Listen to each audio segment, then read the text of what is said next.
Que el Señor me los bendiga grandemente. Les saluda el pastor Jonathan Navarrete y estamos en estos programas que han sido de bendición para algunos pastores. Hago mención de algunos: al pastor Mauricio Bautista, al pastor Nelson Benavides, a otros pastores, pastor Paco Aguiluz, el hermano Carlos Cubillas, etcétera, algunos hermanos que han sido de bendición. Bueno, quiero hoy compartirles una cápsula que va a ser vamos a dividirlos en algunas secciones, porque es bien importante, amada iglesia, que conozcamos qué sucedió en los 400 años de silencio. 400 años, ¿qué sucedió? De Malaquías a Mateo hubieron 400 años, algunos teólogos dicen que fueron 400 años 50, pero ¿qué sucedió ahí? ¿Por qué le llaman 400 años de silencio? ¿Por qué le llaman la época del oscurantismo? ¿Por qué le llaman el silencio del Señor? Tiene algunos nombres que es importante que nosotros aprendamos hoy. Es bien interesante que sepamos, amada iglesia, esto para poder enlazar Malaquías y poder enlazar Mateo. Si usted tiene un panorama de Mateo y Malaquías para poderlo enlazar, necesitamos saber de por qué es necesario conocer historia. Muchas veces la historia nos hace tediosa, pero es bien importante aprenderla. Bueno, vamos a leer algunas notas que tengo escritas por acá. Dice: ¿qué sucedieron en los 400 años de silencio o el periodo de 400 años 50? A pesar de esto, dice, debemos de tener en cuenta que este lapso no se detiene la historia, es decir, no se detuvo la historia como algunos hacen mención, sino que también dice que ni la teología, las últimas páginas del Antiguo Testamento, ubica a un pueblo de Israel resistiéndose con muchas dificultades Palestina y luego regresó desde la cautividad a Babilonia. Líderes como Esdras, Nehemías bogan por la reorganización nacional y la reconstrucción de Jerusalén y sus murallas, que están destruidas. Profesan como Ageo y Malaquías, instan al pueblo a reconstruir el templo y ser fieles a Dios y restaurar el culto a la actividad sacerdotal. En este tiempo, el periodo griego hizo su expansión por el mundo antiguo.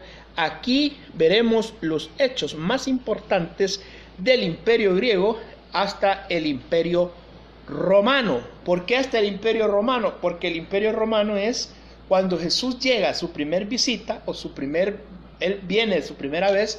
Dice que cuando llega está aquí en el imperio romano, tiene subyugada Jerusalén. Entonces, por eso es que debemos de tener muy en claro lo que pasa con la historia. ¿Y por qué vamos a ver el imperio griego? Porque ellos fueron los que llegan en el 303 o en el 336 antes de Cristo, y vamos a ver un poco de historia. Dice: entre el año 336 y el año 331, el rey Filipo, el padre de Alejandro Magno, muere inesperadamente. A causa esto, Alejandro ascendió al trono de Macedonia siendo muy joven, tenía como 20 años de edad. Algunos historiadores como Josefo hacen mención de esto. En su comitiva siempre estuvo acompañado por los más grandes sabios. Dice gracias a las influencias que tuvo de parte del filósofo Aristóteles, se hizo muy sensible al arte y a las ciencias. De carácter ambicioso y arriesgado, Alejandro estaba listo para construir el mundo conocido como una de estrategia militar muy pocas vistas. En el año 334 a.C., habiendo preparado para Macedonia, dice de que en Asia Menor, para enfrentar al rey de Persia, Darío, convocó con un ejército de 10 veces menor que Darío, y Alejandro derrota en 2 ocasiones a este imperio. Bendiciones, hermana María. Hermana María, bendiciones. Muchas gracias por sintonizar. Entonces debemos de tener claro de que cuando leemos la Biblia tenemos que saber conocer algunos de las culturas e historia. ¿Por qué razón, amados? Porque podemos conocer de que cuando hablamos, digamos, del libro de Daniel, ahí podemos observar que estaba totalmente, hermanos, estaba la cultura era la babilónica, y la babilónica podemos ver los astros, podemos ver algunos dioses, podemos entender que de cuando usted lee cultura babilónica se va a dar cuenta que Abraham venía de una cultura babilónica. Ur de los Caldeos geográficamente está ahí en Ur de los Caldeos, y es bonito cuando usted comienza a leer cultura, usted va enlazando la Biblia y usted se va dando cuenta de algunas cosas que dice, wow, yo no lo sabía.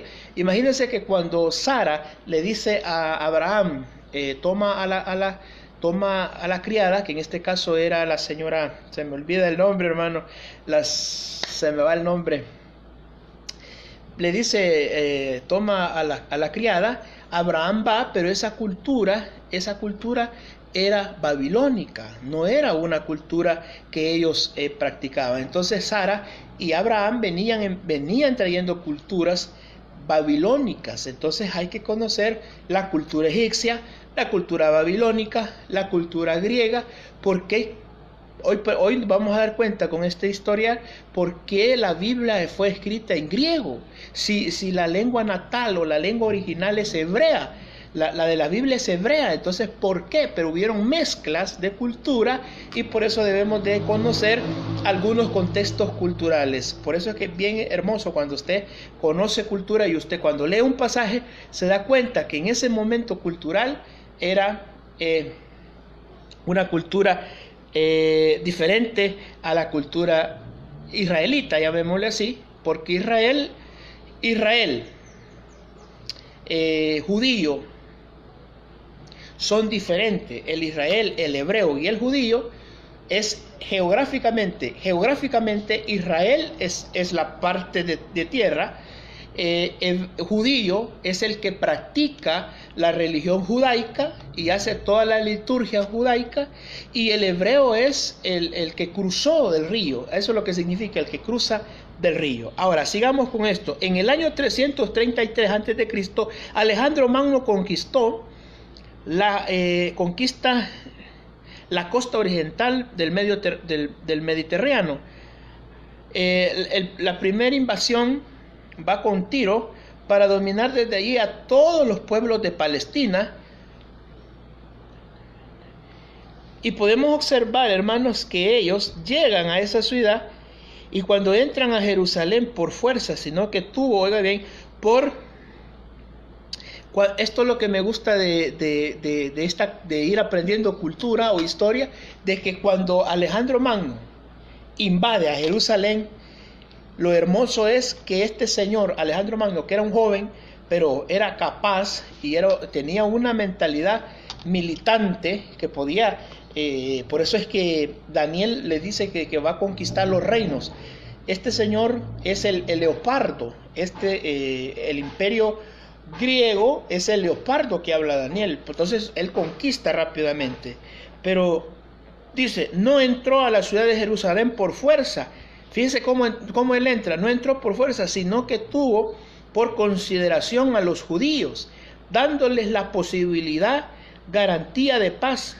Esto permitió a que los judíos posteriormente habitaran casi masivamente la ciudad de Alejandría, que funcionaría Alejandro años más tarde en Egipto. Según la historia de Julio Josefo o Fabio Josefo, esta decisión fue tomada a causa de una invasión donde Dios le había mostrado a Alejandro el conquistador, Alejandro, su entrada en paz a la ciudad de Jerusalén, siendo recibido por el sumo sacerdote. Mire la historia, me llama estos, que cuando él llega les da el privilegio de que sigan cultivando sus cultos a los judíos.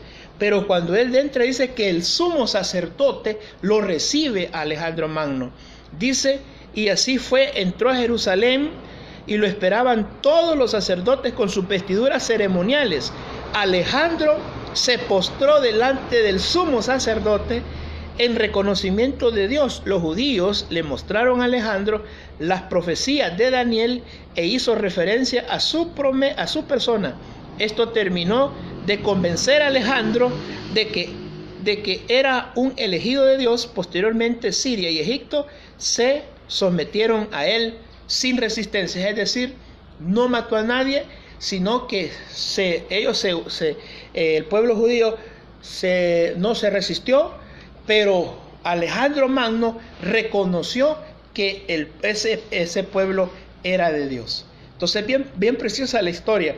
Ahora, vamos a observar la muerte de Alejandro Magno, y dice, en Egipto ocupó el lugar del faraón. ¿Quién ocupó el lugar del faraón?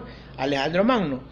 Y los dioses egipcios, como el hijo de Amón, y fundó la ciudad de Alejandría, tomó la ciudad de Damasco en Siria y se apoderó de los tesoros del rey Darío. Luego venció a Darío, suma a sus conquistas las ciudades orientales, la enorme capital y el imperio de Medio y Persa, luego Persópolis, y estas son las partes donde va este señor Alejandro Magno conquistando en los 400 años de silencio. Recuerde que los 400 años de silencio es Malaquías y Mateo. Malaquías y Mateo surgen 400 años de silencio, y esos 400 años de silencio dicen de que Dios no habló. Y es verdad, Dios no habló, pero hubo historia, y esta historia es la que estamos ahorita desarrollando. Dice que llegó hasta el río Grande de la India, y a pasar ha sido instruido por Aristóteles, uno de los filósofos. Alejandro fue cautivo por muchas de las culturas vecinas y adoptó, oiga bien, aquí es donde debemos de tener cuidado, adoptó, dice, el modelo medo y persa en cuanto al sistema de gobierno. Se casó con mujeres persas e hizo que sus soldados hicieran lo mismo. Es decir, hubo una mezcla de cultura. Es decir, los griegos comenzaron con Alejandro Magno, hubo una mezcla de cultura de los medos y persas. Por eso es que es bien importante que en veces se une. Por eso es que Dios allá en la ley dijo que no se uniera su pueblo, porque su pueblo no debería de unirse con otras ciudades vecinas. Ahora, veamos la muerte de Alejandro Magno y las divisiones del imperio. Cómo se dividió su imperio ya estaba profetizado por el libro de Daniel. Alejandro Magno murió en el año 303 a.C. Le dice que murió de un ataque de malaria en el año 323 a.C., cuando se separaba para conquistar Arabia. Fue tal impacto el imperio por la muerte del carismático emperador que su funeral duró 2 años. Imagínense cuánto duró este señor, su funeral duró, dice, casi 2 años. El imperio quedó en manos de los satrapías de Alejandro y había asignado por sus gobernantes atrapías, gobernantes durante 22 años. Luego, en el 301 a.C., imponente imperio se dividió en 4 reinos. Aquí donde se divide, y es la parte donde hemos observado de que Daniel dice que el animal, la bestia que tiene 4 cuernos. Estos 4 cuernos son la simbología de estos 4 señores que se dividen a la muerte de Alejandro el Grande. Dice que se dividió los 4 generales que habían acompañado a Alejandro Magno en sus conquistas. Uno de ellos se llama Lisímaco, quedó como en Tarsia y en parte de Asia Menor. El otro señor se llamaba Casandro y gobernó Macedonia y Grecia. El otro se llama Seleuco, instaló su reino en Siria, y el otro se llama Ptolomeo, que queda en la parte de Egipto. Ahora vamos a ir aprendiendo algunas cosas como la situación del pueblo judío en los imperios divididos. Aquí vamos a aprender por qué nuestra Biblia o la Biblia del Señor, que su idioma era hebreo, por qué fue traducida al griego. Uno tiene que saber por qué, si el griego es una lengua de Grecia, y llena de mucha filosofía humana. Pero debemos del Señor. El Señor tiene el propósito para toda su vida y tiene un propósito específico y es perfecto. El plan de Dios es perfecto para que la Biblia se pudiera expandir. Palestina fue situada por medio del reino de Seleuco y Ptolomeo. Fue continuo a un campo de batalla y perteneció primeramente en Egipto entre el 323 y el 203 antes de Cristo. Bajo el reinado de Ptolomeo, dicen de que Fileo, bajo estos reyes, los judíos tuvieron un tiempo de paz. Aquí hubo un tiempo de paz para los judíos. Durante este periodo, la ciudad de Alejandría llegó a tener una gran influencia judía. El rey pidió, aquí es donde vamos a aprender el idioma. El rey pidió Eleazar, el sumo sacerdote, que le enviara a Alejandría 70 eruditos hebreos para realizar una traducción de las Sagradas Escrituras en lengua griega, y se produjo entonces la versión griega del Antiguo Testamento, conocido como la Septuaginta, entre el año 280 y 150 antes de Cristo. Esta traducción permitió que pudiera leer el Antiguo Testamento todos aquellos que consideraban la lengua griega. Allí este rey pidió que se trajeran 70 judíos para que de la lengua natal hebrea traducieran a la lengua griega. Ahora, hay una historia que la leíamos con otros libros. Dicen de que el rey mandó a traer a estos 70 o 72 judíos y les dio un banquete, les dio comida, y ellos entraron, comieron, estaban felices el primer día. El segundo día dicen que los mandó encerrar en prisiones pequeñas y los mandó a que se traducieran partes de la Biblia. Y dicen de que cuando comenzaron a traducirlo y cuando vieron los rollos, dicen que concedían todos, es decir, hubo una buena traducción. Estos 70 hebreos es que traducen de la lengua hebrea a la lengua griega lo que se le conoce como el Pentateuco, la ley y los profetas, que en aquellos tiempos no se conocían así, porque la Septuaginta, la versión de los 70, ellos le dieron el nombre del Pentateuco, profetas menores, profetas mayores, salmos, etc.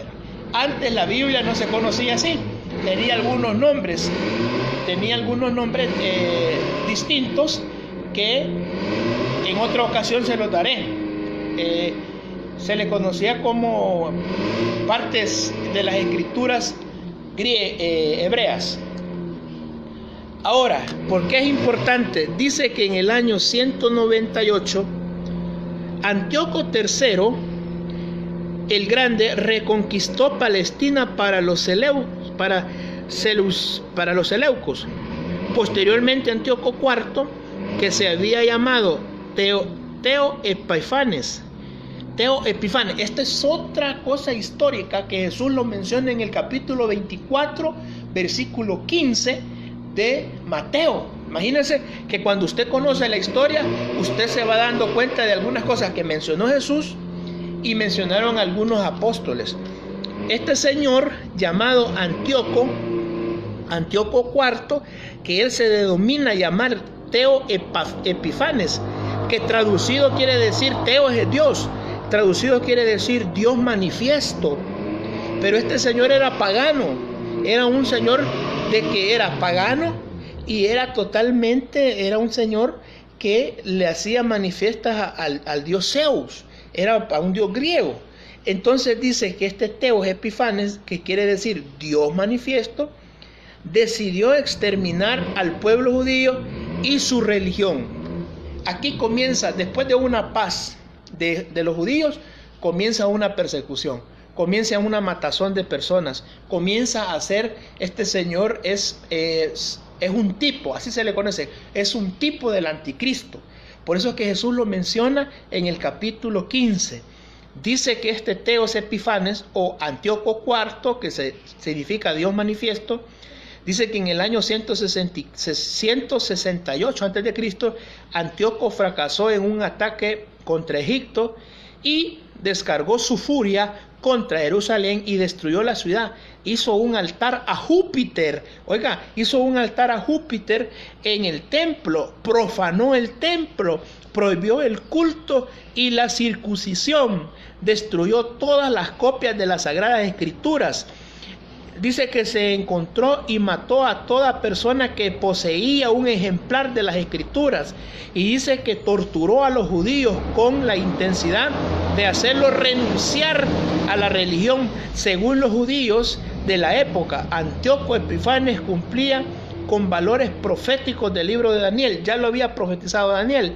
Y dice que fue tanto el horror impuesto por ese ritmo enemigo del pueblo judío que dio lugar a la sublevación conocida como el levantamiento de los macabeos.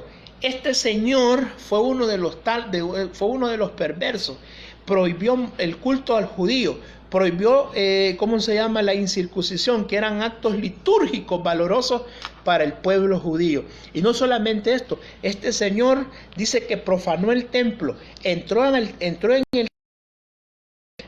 el templo, agarró una cerda y la sacrificó adentro del templo donde sacrificaban un cordero, es decir, que lo profanó. Por eso es que Jesús hace mención como un símbolo que en la era de la tribulación, que van a ser 7 años, a la mitad de la tribulación, el anticristo se va a sentar en el templo que es los judíos, pero los judíos, como son tan celosos, no van a querer y se va a armar una guerra contra ellos. Ahora, esto sucedió, esto fue historia y esto va a volver a hacerlo, pero con otro personaje llamado Anticristo. Pero este señor es un tipo del Anticristo. Ahora, la sublevación de los macabeos. No sé si usted ha escuchado a los macabeos. La Biblia católica tradicional, hay una de las versiones de Jerusalén que es muy buena. También hay otra que es la versión Colunga, y adaptan los libros apócrifos. Vamos a conocer historia. Aquí estamos viendo historia. Vamos a ver la historia de los macabeos. Está Macabeo 1 y Macabeo 2, que son libros apócrifos que lo tiene adaptada la iglesia católica. Y estos son historia, es decir, que es importante que usted no los deseche, sino que lo lea como una historia que sucedió en los 400 años de silencio. Ahora, fíjese de que, por eso es que los macabeos, muchos no sabemos qué es macabeos, pero hoy vamos a ver los macabeos, cómo surgieron los macabeos. Dicen que es una de las hazañas más heroicas de la historia del pueblo judío. Oiga bien, los macabeos se rebelaban contra los Antíoco Epifanes a causa de las atrocidades que este señor comete. Es decir, estos macabeos eran judíos y estaban subyugados por este señor Epifanes o Antíoco IV, y se rebelan. Y acuérdese que eso está permitido para el pueblo judío. Dios le dijo que peleara con armas, pero para la iglesia no. A la iglesia le dijo: tu lucha no es contra sangre ni carne, sino contra huéspedes celestiales. Es decir, para la iglesia hay una promesa, pero para el judío hay otra promesa. Ellos podían defenderse. Y dice que los macabeos eran una familia de israelitas y encabezaron, dice, la rebelión contra el reino Seleuca con Antíoco IV. Su acción revolucionaria tuvo lugar durante el siglo II y el siglo I antes de Cristo. Se les conoció también como los asmoneos. El nombre se les da porque eran gobernantes de Israel en el año 134 antes de Cristo. La palabra latina que se utiliza para macabeo tiene el origen de la palabra aramea que significa macaba, que significa martillo. Macabeo significa martillo. Vuelvo a decir esta palabra. La palabra latina macabeo tiene un origen en la palabra aramea, que significa macaba, que significa martillo. Este era el sobrenombre de Judas, el tercer hijo del sacerdote Matías, luego de que este nombre se le da a toda la familia y son recordados así en toda la historia. La rebelión de los macabeos estaba relatada en el libro apócrifo Los Macabeos del Antiguo Testamento, y la familia de los macabeos está compuesta de la siguiente manera. Estaba Matías, Judá, Jonathan, Simón, Judas y Carpo, y todos estos todos estos señores, cada quien fue muerto. Matías murió, llegó Judas, después murió Judas, llegó Jonatán, después Simón, y sucesivamente fueron dándose, ¿cómo se llama?, los lugares, muriendo ellos en guerra, porque estaban en guerra. Fue una guerra entre este imperio y los judíos para defender su sana y bendita palabra, su liturgia. Los judíos siempre han luchado por eso. Bueno, quiero decirles que vamos a quedarnos hasta aquí con la historia, y quiero felicitar a mi hermana María, que nos ha sintonizado. Muchas bendiciones, hermana, muy amable por sintonizarnos, y también a los pastores que nos van a ver por el canal de YouTube, el pastor Carlos Rivas, el pastor, ¿cómo se llama?, el pastor Mauricio Bautista, hermano Nelson Benavides Chévez, y todos los otros pastores que han escrito por el medio de YouTube. Muchas gracias a todos por esta gran bendición, grandes, que esperemos que Dios nos ayude y que siempre nos bendiga grandemente. Y aquí nos vamos a quedar hasta aquí, y después vamos a continuar con la llegada de Pompeyo Magno, captura a Jerusalén, y vamos a ver cómo es que llegaron el imperio romano. Y cuando Jesús llegó, ya estaba el imperio romano, y como venían en guerra, por eso es que los judíos creían que Jesús, cuando venía, los iba a liberar del yugo de Roma, y Jesús venía a otra cosa. Lo vamos a ver por medio de la historia. Que el Señor me los bendiga grandemente, y bendiciones masivas a todos ustedes.